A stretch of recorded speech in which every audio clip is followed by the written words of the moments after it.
তো ডাক্তারবাবু বলছেন যে আমি পারবো না, আপনারা হসপিটালে ভর্তি করে দিন। ভাবতে পারছি না যে হঠাৎ করে একটার পর একটা এমন ঘটনা ঘটছে না। চুপচাপ সব সময় চোখ বুঝে শুধু ঘুমিয়েই যাচ্ছে।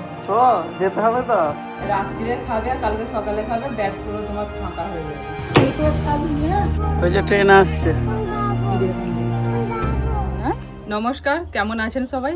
এই গরমেতে আশা করছি সকলে খুব ভালো আছেন। মানে প্রচণ্ড গরম পড়েছে, গরমেতে প্রাণ ওষ্ঠাগত। খুব সকাল সকাল এসেছিলাম রান্নাবান্না করতে। এই রান্নাবান্না শেষ হলে এখন বাজে 12টা। তো জাস্ট রান্নাবান্না শেষ হতেই ব্লগটা শুরু করছি। আগের ব্লগে আপনারা নিশ্চয়ই দেখেছেন যে বুবলুর শরীরটা ভালো না। তো বুবলু এখন আগের থেকে একটু ভালো আছে। অনেকেই জিজ্ঞাসা করছেন যে বুবলু কেমন আছে। তো দুদিন তো জ্বরটা প্রচণ্ড ছিল, 101-এ জ্বরটা নামছিল না। আজকে একেবারেই জ্বরটা নেই, আজকে সকাল থেকে মোটামুটি ভালোই আছে। ওই জন্যেই রান্নাটা করতে আসতে পেরেছি, কারণ দু-তিন দিন তো পুরো রান্না বন্ধ, আসতেই পারিনি। তো সারাক্ষণ সেই বুবলু মামা করছে, ওকে নিয়ে ব্যস্ত, ওর কাছে সবসময় থাকছি। আর বলবেন না, একটার পর একটা মানে আমাদের এখন সময় খুবই খারাপ যাচ্ছে। এই বুবলু শরীর খারাপ, আবার দেখুন আজকে বর্ণিতার বাবা বেরোবে, ওদেরও কিচ্ছু গোছগাছ হয়নি, শুধু জামা কাপড়গুলো বের করে রেখেছি আর দিয়ে রান্না করতে এসেছি। আমি সকাল সকাল রান্না বান্না করে গিয়ে এবার ওদের ব্যাগগুলো গুছিয়ে দেবো। আবার বিকেলের দিকে একটু টিফিন বানিয়ে দিতে হবে রাত্রিরে খাওয়ার জন্য। হঠাৎ করে সকালবেলা রান্না করতে এসে এখানে রান্না প্রায় শুরু হয়ে গেছে, তখন ফোন এলো যে আমার বাবার ভীষণ শরীর খারাপ। বাবার শরীর এমনি একটু খারাপ যাচ্ছিল, তার মধ্যে হঠাৎ করে বাবার একটুখানি পেটের সমস্যা দেখা দিয়েছে। দিয়ে হঠাৎ করে প্রেশারটা এতটাই কমে গেছে, দিয়ে বাবা উঠে আর বসতে পারছে না। দিয়ে ওখানে মা ডাক্তার ডাক দিয়ে ডাক্তারবাবুকে দেখিয়েছিলেন। তো ডাক্তারবাবু বলছেন যে আমি পারবো না, আপনারা হসপিটালে ভর্তি করে দিন, কারণ সেলাইন দিতে হবে। বাবা বেশি জল খেতে পারছেন না, এই গরমে শরীর শুকিয়ে যাচ্ছে। তো শুনে মনটা খারাপ হয়ে গেল। দিয়ে তোতন তো গেছে, মানে রান্না শুরু হয়ে গেছে, তারপরে তোতন গেল যে তোরা তো বাকিটা শেষ কর। বর্ণিতার বাবার আমি বাকিটা শেষ করলাম, ও আবার গেল বাবাকে দেখতে। বাবা এখন তারকেশ্বরের হসপিটালেতে ভর্তি আছে। একটু পরই বর্ণিতার বাবা বেরিয়ে যাবে। এখন যাই, গিয়ে ওদের ব্যাগ ট্যাগ গুছোই। এবার দেখি যদি বাবাকে আজকে ভর্তি রেখে দেয়, কালকে একবার যাব। আর বুবলুর এদিকে শরীরটা খারাপ, আমি যে কি করবো আমি কিছু ভেবে পাচ্ছি না, মানে মাথা আর কাজ করছে না। মানে এত মনটা খারাপ লাগছে যে কি বলবো। এবার এখন যে আমি একবার দেখতে যাব, হাতের সময় নেই। বর্ণিতার বাবা কিছুক্ষণ পরেই বেরোবে বর্ণিতাকে নিয়ে। আপনারা জানেন যে বর্ণিতার হাঁটুর অপারেশন হয়েছিল, তারই চেক আপেতে বর্ণিতার বাবা আর বর্ণিতা দুজনে যাচ্ছে। আজকেই টিকিট আছে। আমার আর বুবলুর জন্য টিকিট কাটেনি, ভাগ্যিস কাটেনি। বর্ণিতার বাবাই বললো যে তোমাকে এবারে আর যাওয়ার দরকার নেই, কারণ তুমি গেলে সেই বুবলু যাবে। বর্ণিতা প্রথম দিকে একটু বায়না করছিল যে মা তুমি যাবে না, আমি বাবার সাথে একা যাব বলছিল। দিয়ে তারপর ওর বাবা বোঝাতে যে বলে বড় হয়ে গেছিস, অসুবিধার কি আছে, চল না আমরা বাবা মেয়েতে যাব, তোর কিছু অসুবিধা হবে না। তোর মা না থাকলেও আমি তোকে ঠিক নিয়ে যাব, কোনো অসুবিধা হবে না। মায়ের যে দরকারগুলো তোর সব আমি পূরণ করে দেবো, চ বলে বোঝাতে। তো একটু বুঝলো। দিয়ে দেখুন না, যদি টিকিট কাটা থাকতো, বুবলুর যে এখন অবস্থা, আমি যেতেই পারতাম না, হয়তো টিকিট আমাদের ক্যান্সেল করে দিতে হতো। মানে ভাবতে পারছি না যে হঠাৎ করে একটার পর একটা এমন ঘটনা ঘটছে না। মানে মন ভালো নেই, কিন্তু কাজকর্ম তো করতেই হবে, 3-4 দিন কাজ বন্ধ। তো যার জন্য আজকে ঝাঁক করে মানে একটা রান্না হলো। তো এবার বাড়িতে যাই, গিয়ে সব গোছগাছগুলো করি। তো চলো যাওয়া যাক, দেখি আবার বুবলু কী করছে। বুবলু তো তাকে বুঝিয়ে বাজিয়ে রেখে এসেছি, মাঝে মাঝে একটু মামা করছে। তো আজকে একটা ছোট রান্না ঝটপট করে সেরে নিয়েছি। তো যাই এবার বাড়িতে।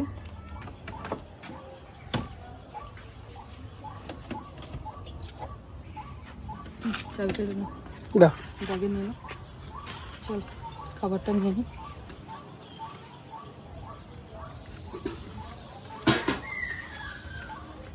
গরম আছে এখানে। আর আজকে খাওয়া দাওয়া হয়নি, বাড়িতে গিয়ে খাওয়া দাওয়া হবে। এমনি মন মেজাজের ঠিক নেই, সব খাবার এই যে ধরে নিয়ে চলে যাচ্ছে। চল, মা এসে গেছে। আচ্ছা আচ্ছা, হয়েছে হয়েছে, এখন দেখি গা ঠান্ডা, ঠিক হয়ে যাবে। বলো ঠাকুরকে বলেছি বুবলুকে তাড়াতাড়ি ভালো করে দাও। 3 দিন বুবলু একদম চুপ, কোনো কথা নেই কারোর সাথে, কিছু নেই। মানে পিসিদা, ঠাকুমা, দাদু, মানে বাড়ির সবাই প্রত্যেকের মন খারাপ ওকে দেখে। চুপচাপ থাকলে কারো ভালো লাগে না, পুরো চুপচাপ বুবলু সব সময় চোখ বুঝে শুধু ঘুমিয়েই যাচ্ছে। ও আজকে সকাল থেকে একটুখানি হাসি খুশি দেখে তোর বাবার মনটা ভালো। আর বাবা বলছিল যে আমার তো যেতেই ইচ্ছে করছে না বুবলু কিরকম দেখে। বসে আমি চান টান করে নিয়ে তারপর তোমাকে আদর করবো। হ্যাঁ শোনো, প্রচণ্ড গরম, 2-3 বার করে চান করতে হচ্ছে। সকালে একবার হয়েছে, আবার একবার। দুপুরে খাওয়া দাওয়ার পর একটু রেস্ট নিয়ে এই যে বাবা মেয়ের জন্য টিফিন বানাতে শুরু করেছি। বর্ণিদা বলছে মা আমার লুচি বানিয়ে দাও আর সাথে সাদা আলুর তরকারি হয়ে গেছে, আমি লুচিটা ভাজছি। আর ওর বাবা নিয়ে যাবে ওটস, ওর বাবার জন্য একটু ওটস বানিয়ে দেবো। আর বাবা মেয়েদের একটু ভাত খেয়ে যাবে, আবার ডাল হবে, ভাত হবে। ব্যাগ অর্ধেক গুছানো হয়েছে, এখন এই টিফিন গুলো হলে তারপর বাকিটা গুছানো হবে। গুবলু খেয়েছে ঘুম থেকে? না, মেয়েও ঘুমোচ্ছে, বড় মেয়ে ওকে তো তুলে দিচ্ছি দাদা। চ যেতে হবে তো, এটা বল। ওরা বাবা মেয়ে সব দুপুরবেলা ঘুমাচ্ছিল আর আমি যে ব্যাগটা গুছিয়েছি, জামা কাপড়টা ভরা হয়েছে। এখন এই যে মুড়ি টুড়িগুলো একটু ভরে দিই। ওখানে না মুড়ি একদম ভালো নয়, আর আমাদের তো জানেন মুড়ি ছাড়া চলে না, ওখানে মুড়ি খাওয়া যায় না, কিরকম বাজে খেতে মুড়িগুলো। যেন বলছে বেশি করে মুড়ি দরকার, তুমি এবারে যাচ্ছ না যে কিছু রান্না বান্না করবে, আর আমরা বাবা মেয়ে অত পারবো না। আর আমিও বলছি, ওরা প্রথমে বর্ণিতা বলছিল যে মা কড়া হাঁড়ি ছোট ছোট সব দিয়ে দেবে, বাবা আর আমি দুজনে রান্না করে খাবো। যে না বাবা, তোমাদের অত কিছু করতে হবে না, তোমরা যাচ্ছ ভালোভাবে দেখিয়ে বাড়ি এসে। হ্যাঁ গো পারবো, বাবাকে বলছে পারবে না, বাবা বলছে হ্যাঁ হ্যাঁ। মুড়ি দিয়ে দিচ্ছি, আর এই যে আমার যে বুবলুর জন্য যে কিনেছিলাম ইলেকট্রিক কেটেলটা, এটা দিচ্ছি। ওর মধ্যে আলু সিদ্ধ হয়ে যাবে, ওখানে আলুগুলো খুব ভালো তাড়াতাড়ি সিদ্ধ হয়ে যাবে। আলু সিদ্ধ করবে আর মুড়ি খাবে সকালের দিকটা।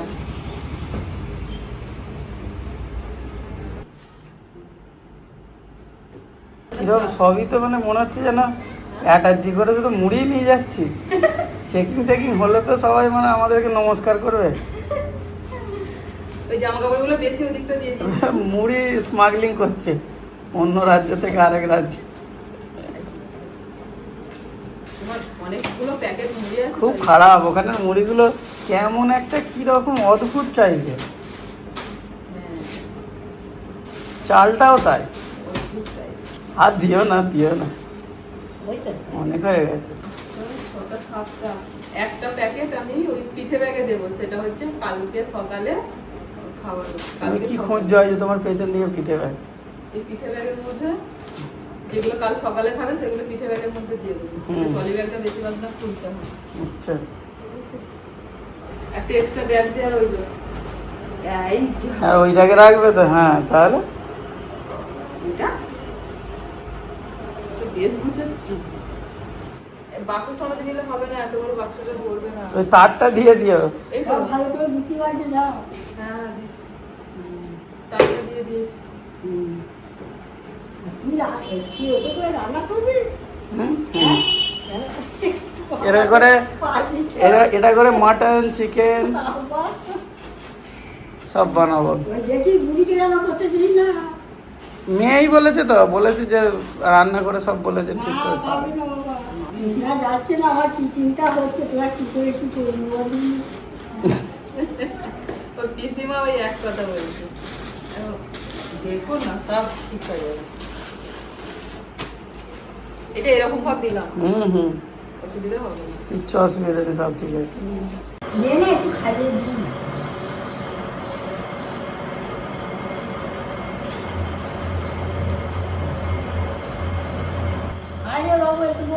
হ্যাঁ বলছি। বুবলু আর আমি রেডি হয়ে গেছি, একটু স্টেশন পর্যন্ত যাবো বলে। খাবারগুলো একটু ঠান্ডা হয়ে গেছে, প্যাকেট করে দিচ্ছি। কি ভারী গো বাবরে, কত কি দিয়েছো সব। কিচ্ছু নেই, আবার কি দিচ্ছ? রাত্রিরে খাবে আর কালকে সকালে খাবে, ব্যাগ পুরো তোমার ফাঁকা হয়ে যাবে। এতে একটুখানি নুন আর তেল আছে, সকালে আলু সেদ্ধ দিয়ে মুড়ি খাবে। কাঁচা লঙ্কা, ছোট ছোট পেঁয়াজ, শসা সব দিয়ে দিয়েছি। চেষ্টা করবে ট্রেনেতে কিনে কম খাওয়া, বেশি কিনে খাবে না। আর বাবু তোমাকেও বলছি, এটা ওটা বাবার কাছে বায়না করবে না, ঠিক আছে? খাওয়ার জন্য এটা খাবে না, আজে বাজে জিনিস খাবে না, ঠিক আছে? বাবার কথা শুনবে, বায়না করবে না, ঠিক আছে? না, ফাইনাল করে নাও আগে, ফাইনাল কথা দিয়ে দে। বাবার কথা শুনবে মা, হ্যাঁ ভালোভাবে যাবে, বাবার কথা শুনবে না। এটা ভালো না, তেলটা ভালো করে যাবে, হ্যাঁ বাবার কথা শুনবে।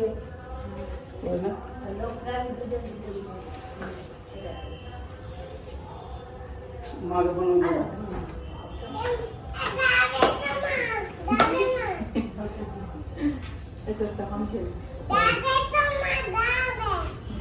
মা তো সঙ্গে যাচ্ছে, তাহলে প্রণাম করছে কেন? হ্যাঁ আমরা যাচ্ছি তো, চলো বুবুও তো যাচ্ছে, চলো। আরে ব্যাগটা যা ভারী হয়েছে। পিছনে নিয়ে এটা সামনে নিয়ে ওলার সামনে নিয়ে এখন বলতে না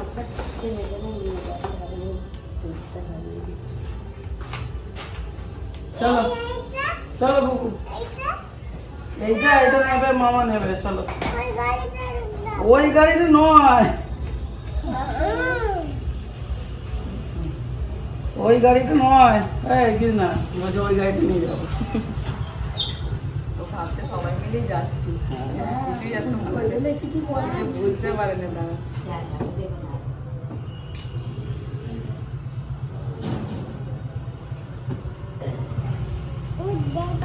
কেন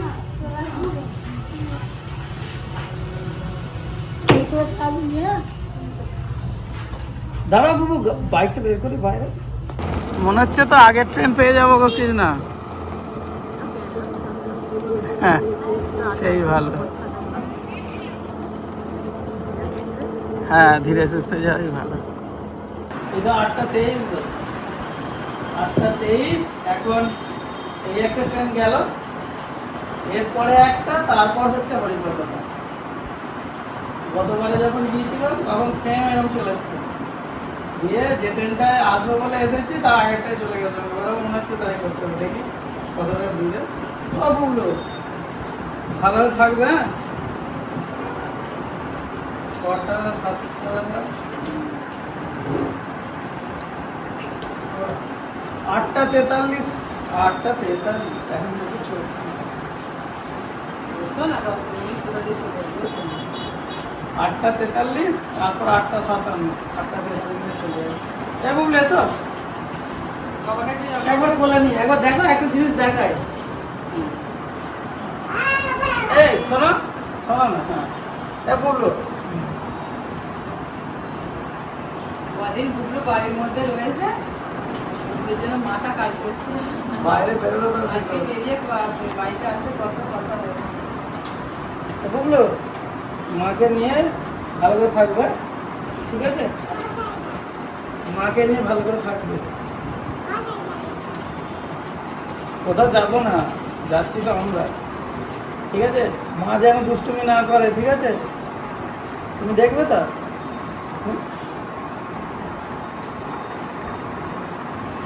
এখন বুঝতে পারছে না, ট্রেনে ওঠা না তারপর ভাবছে আমরাও যাক। মা দুষ্টুমি করলে তুমি কি করবে? মা দুষ্টুমি করলে মাকে বকে দেবে। সাবধানে যাবে, ঠিক আছে? তুমিও সাবধানে যাবে আর মেয়েকে দেখবে, ওকে রাত্রিতে ট্রেনেতে বাথরুম ফাথরুম গেলে একা যেতে দেবে না, সঙ্গে যাবে। কথা শুনবে।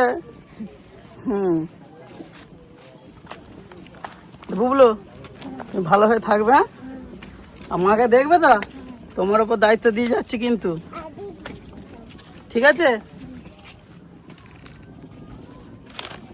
ওই যে ট্রেন আসছে। দিদিকে টান দিবি। হ্যাঁ ওই দিদিটা বাবাতে যাচ্ছে তো।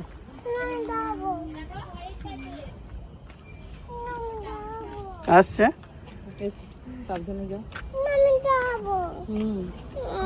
হ্যাঁ যাবো। ট্রেন ঢুকে গেল। সময়ের আগেই ট্রেন চেপে পড়লাম। বুবলু কাঁদতে কাঁদতে আমাদেরকে বিদায় জানালো। হাওড়া স্টেশন পৌঁছাতে আমাদের সময় লাগলো ওই 1 ঘন্টা মতো। ট্রেনের মধ্যেও খুব একটা ভিড়ভাট্টা ছিল না, ঠিকঠাকভাবে জায়গা পেয়ে গিয়েছিলাম। আমাদেরকে এখন ওল্ড কমপ্লেক্স থেকে নিউ কমপ্লেক্সের দিকে যেতে হবে, 2 নম্বর থেকে 20 নম্বর। মাঝখানে অনেকটাই রাস্তা, আগে ছিল ব্রিজের ওপর দিয়ে, এখন নিচে দিয়ে হেঁটে হেঁটে যাওয়ার জায়গা হয়ে গেছে। আমরা ট্রেন ছাড়ার 1 ঘন্টা আগে স্টেশনে পৌঁছে গেলাম। আমরা প্রায় 1 ঘন্টা আগে এসে পৌঁছে গেছি। ট্রেন দেওয়ার কথা 20 নম্বর প্ল্যাটফর্মে, 20 নম্বর প্ল্যাটফর্মে দেওয়ার কথা, বুঝলি? এখন ওয়েট করতে হবে। বসবি? দাঁড়াবি? দাঁড়া একটু বাবু, পাখাগুলো সাইজ দেয়। ফুরফুর ফুরফুর করে হাওয়া দিচ্ছে। খুব বেশিক্ষণ আমাদের দাঁড়াতে হয়নি, 20 নম্বর প্ল্যাটফর্মে যথারীতি ট্রেনটা দিয়ে দিল। আমরা ভেবেছিলাম হয়তো আধ ঘন্টার বেশি আমাদেরকে ওয়েট করতে হবে, কিন্তু 10:30টার সময়তেই ট্রেনের ঘোষণা হয়ে গেল। আমরা তো বোর্ডের নিচেতেই দাঁড়িয়েছিলাম, আমি আর মেয়ে তো কিছুতেই বসতে চাইলো না। তো ট্রেনটা তাড়াতাড়ি দেওয়াতে একটা সুবিধা হলো যে যেহেতু এসি ট্রেন, একটু আগে উঠে গেলে একটু স্বস্তি। বাইরে প্রচণ্ড পরিমাণে গরম। কত তাড়াতাড়ি দিয়ে দিল দেখ, 10:40 ট্রেন দিয়ে দিল।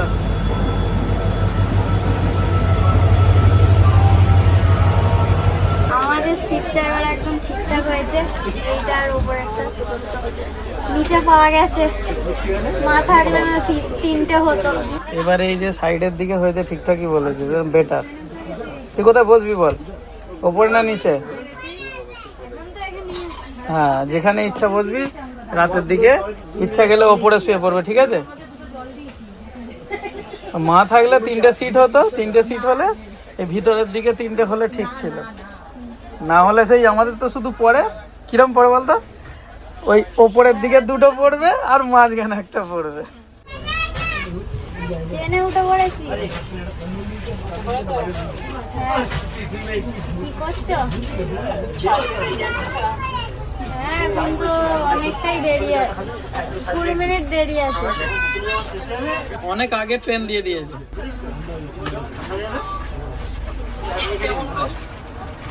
মোটামুটি ভালোই ওয়েদার। ওয়েদার বলেনি, সিট কেমন বলছে? ও, সিট তো ভালোই, পরিষ্কারই আছে। হ্যাঁ, সাইড আপার লোয়ার। খাওয়া দাওয়া হয়ে গেছে?